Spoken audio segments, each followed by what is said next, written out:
Hi friends, அறிஞர் அண்ணா previous year questions பார்ப்போம். பொங்கற் புது நாளின் மாண்பினை எந்த இதழ் மூலம் அறிஞர் அண்ணா விளக்கினார்? காஞ்சி இதழ் மூலம். பொறுத்துக்க, இதில் தத்துவ தரிசனம் அப்படிங்கிறது கிவா ஜெகநாதன் வள்ளிக்கண்ணன் அவர்கள் எழுதியது. பிடி சாம்பல் தான் அறிஞர் அண்ணாவுடைய நூல். பிடி சாம்பல் யாருடைய நூல்? அறிஞர் அண்ணாவுடைய நூல்.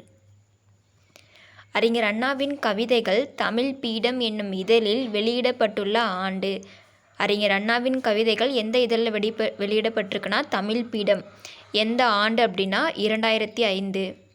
சட்டம் ஒரு இருட்டறை, அதில் வழக்கறிஞரின் வாதம் ஒரு விளக்கு என்று கூறியவர் யார்? சட்டம் ஒரு இருட்டறை, அதில் வழக்கறிஞரின் வாதம் ஒரு விளக்கு என்று கூறியவர் யார்? அறிஞர் அண்ணா. நிலமடந்தை உழைத்து பெறு, உரிய நேரத்தில் பெறு, முயற்சி செய்து பெறு என ஆணையிடுவதாக கூறியவர் யார்? நிலமடந்தை உழைத்து பெறு, உரிய நேரத்தில் பெறு, முயற்சி செய்து பெறு என ஆணையிடுவதாக கூறியவர் யார்? அறிஞர் அண்ணா. பொங்கற் புதுநாளில் நமக்கு ஒரு மகிழ்வு, நாட்டுக்கு ஒரு பொலிவு வந்து சேர்ந்துவிடத்தான் செய்கிறது என எழுதியவர் யார்? அறிஞர் அண்ணா. இந்த லெட்டர் எப்போ எழுதியிருப்பாங்க அப்படின்னா அவருடைய தம்பிக்கு அவர் சிஎம்மாக இருந்தப்போ 1968 ஜனவரி 14 அன்னைக்கு, தமிழ் புத்தாண்டு அன்னைக்கு எழுதியிருப்பாங்க. வாழ்க்கையில் அடிப்படை தேவைகளுக்கு அடுத்த இடம் புத்தக சாலைக்கு தரப்பட வேண்டும் என்று வலியுறுத்தியவர் யார்? அறிஞர் அண்ணா. நல்ல வரலாறுகளை படித்தால்தான் இளம் உள்ளத்திலே புது முறுக்கு ஏற்படும் என்ற வரியை சொன்னவர் யார் அப்படின்னா அறிஞர் அண்ணா. நல்ல வரலாறுகளை படித்தால்தான் இளம் உள்ளத்திலே புது முறுக்கு ஏற்படும் என்று கூறியவர் அண்ணா. இவற்றில் எது அறிஞர் அண்ணாவுடைய கூற்றுன்னு சொல்லியிருக்காங்க. பாட்டாளி ஓய்வு பெறுவது சமூக நீதியில் ஒன்று. பாட்டாளி ஓய்வு பெறுவது சமூக நீதியில் ஒன்று என்பது அண்ணாவுடைய கூற்று. காலத்தின் விளைவு, ஆராய்ச்சியின் அறிகுறி, புரட்சி பொறி, உண்மையை உணர வைக்கும் உன்னத நூல் என்று பேரறிஞர் அண்ணாவால் குறிப்பிடப்படும் நூல் எது அப்படின்னா ராவண காவியம். எனக்கு மிக விருப்பமான இலக்கியம் ஒன்று உண்டென்றால் அது கலிங்கத்து பரணியே என்று யார் கூறினார் அப்படின்னா பேரறிஞர் அண்ணா.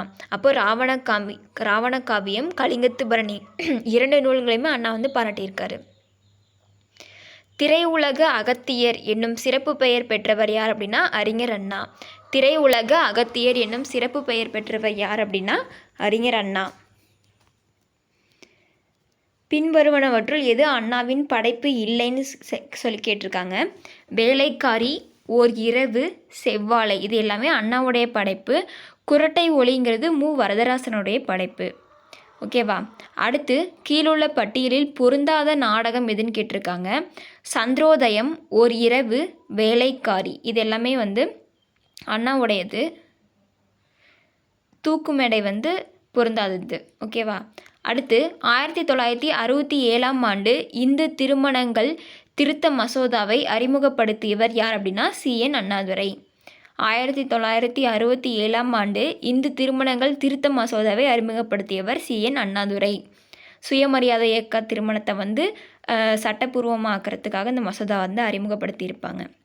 திராவிடர் கழகம் மற்றும் திராவிட முன்னேற்றக் கழகம் ஒரு இரட்டை குழல் துப்பாக்கி என்று அழைத்தவர் அண்ணாதுரை. திராவிடர் கழகம் மற்றும் திராவிட முன்னேற்றக் கழகம் ஒரு இரட்டை குழல் துப்பாக்கி என்று அழைத்தவர் அண்ணாதுரை. மெட்ராஸ் மாநிலம் எப்போது தமிழ்நாடு என்று பெயர் மாற்றப்பட்டது மற்றும் அப்போது முதலமைச்சர் யார்? 1969 தமிழ்நாடு என பெயர் மாற்றப்பட்டது. அப்போது முதலமைச்சர் அண்ணாதுரை. தமிழ்நாட்டில் காங்கிரஸ் கட்சியை சாராத முதல் முதலமைச்சர் யார் அப்படின்னா அண்ணாதுரை. 1967 69 வரைக்கும் அண்ணா சிஎம்மாக இருந்திருப்பாங்க. 1962 தேர்தலில் பேரறிஞர் அண்ணா போட்டியிட்டு தோல்வியடைந்த தொகுதி எது? 1962 தேர்தலில் பேரறிஞர் அண்ணா போட்டியிட்டு தோல்வி அடைந்த தொகுதி எது அப்படின்னா காஞ்சிபுரம். 1967 இந்து திருமணங்கள் மசோதா அறிமுகப்படுத்தியவர் CN அண்ணாதுரை பார்த்துட்டோம். CN அண்ணாதுரை முதன் மந்திரியாக அதிகாரத்தில் பொறுப்பேற்ற ஆண்டு 1967. அண்ணாதுரை செயல்படுத்த ஆர்வமாக இருந்த முதல் யோசனை ரூபாய்க்கு 3 கிலோ அரிசி வழங்குவது. 1 ரூபாய்க்கு 3 கிலோ அரிசி வழங்குவது. அறிஞர் அண்ணாவை பற்றிய சரியான கூற்று எதுன்னு கேட்டிருக்காங்க. சுயமரியாதை திருமணங்களை அங்கீகரித்தார், சரி. சென்னை மாநிலம் என்ற பெயரை தமிழ்நாடு என மாற்றினார், சரி. இரண்டாம் உலக தமிழ்நாடு 1969 நடைபெற்றது, சரி. மெரினா கடற்கரையில் இவரது ஆட்சியில் கண்ணகி சிலை நிறுவப்பட்டதுங்கிறது தவறு. 1, 2, 3 சரி. நீங்கள் என்னை புகழக்கூடாது, ஒரு அரசியல்வாதியை காட்டிலும் ஆசிரியரும் விஞ்ஞானியுமே முக்கியமானவர்கள் என யார் கூறியது அப்படின்னா அண்ணாதுரை.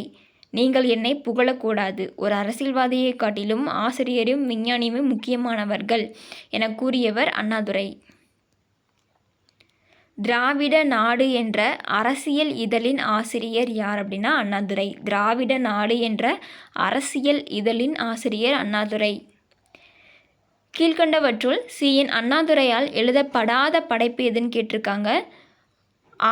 ஆனந்த போதினி அப்படின்றது சி.என். அண்ணாதுரை அவர்களால் எழுதப்படலை. அப்போது மீதி 3 அண்ணாதுரை அவர்கள் எழுதியது. என்ன அப்படின்னா ஆரிய மாயை, ஓர் இரவு, சொர்க்கவாசல், இதெல்லாம் அண்ணாதுரை அவர்களால் எழுதப்பட்டது. கத்தியை தீட்டாதே உன்றன் புத்தியை தீட்டு, வன்முறை இருபக்கமும் கூறுள்ள கத்தி ஆகும் என்பது அண்ணாவின் பொன்மொழி, சரி. 2010ஆம் ஆண்டு அண்ணா நூற்றாண்டு நிறைவடைந்ததை நினைவுபடுத்தும் வண்ணம் தமிழ்நாடு அரசு அண்ணா நூற்றாண்டு நூலகத்தை உருவாக்கியது, சரி. இரண்டுமே சரி. யாருடைய ஆட்சி காலத்தில் தமிழகத்தில் சுயமரியாதை திருமணங்கள் சட்டப்பூர்வமாக அங்கீகரிக்கப்பட்டது அப்படின்னா அண்ணாதுரை ஆட்சி காலத்தில். அண்ணாதுரை அமைச்சரவையில் வேளாண் துறை அமைச்சராக இருந்தவர் யார் அப்படின்னா கோவிந்தசாமி. அண்ணாதுரை அமைச்சரவையில் வேளாண் துறை அமைச்சராக இருந்தவர் யார் அப்படின்னா கோவிந்தசாமி. தமிழக அரசியலில் கீழ்கண்டவர்களில் எது அண்ணாவின் கொள்கை?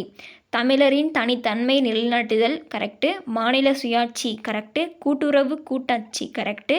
விஞ்ஞான சோசியலிசம், கரெக்டு. எல்லாமே கரெக்ட். நீதி கட்சியில் சி.என். அண்ணாதுரை எப்பொழுது சேர்ந்தார் அப்படின்னா 1935. அதாவது இந்திய அரசு சட்டம் கொண்டு வந்தாங்களா 1935. அப்போ தான் நீதி கட்சியில் அண்ணா ஜாயின் பண்ணியிருக்காங்க, ஞாபகம் வச்சுக்கோங்க. 2வது உலக தமிழ் மாநாடு நடைபெற்ற போது தமிழ்நாட்டின் முதலமைச்சராக இருந்தவர் யாருன்னு கேட்டிருக்காங்க, அண்ணாதுரை. நடராஜன் அண்ணாதுரையை அறிஞர் அண்ணா என்று அழைத்தவர் யார்? அறிஞர் அண்ணா அப்படின்னு பேர் கொடுத்தவர் யார் அப்படின்னா பாரதிதாசன். கீழ் வருவனவற்றில் எந்த நாடகம் பேரறிஞர் அண்ணாதுரையால் எழுதப்பட்டது அப்படின்னா நீதித்தேவன் மயக்கம். நீதித்தேவன் மயக்கம் அப்படின்ற நாடகம் அறிஞர் அண்ணா அவர்களால் எழுதப்பட்டது. பெருவெற்றி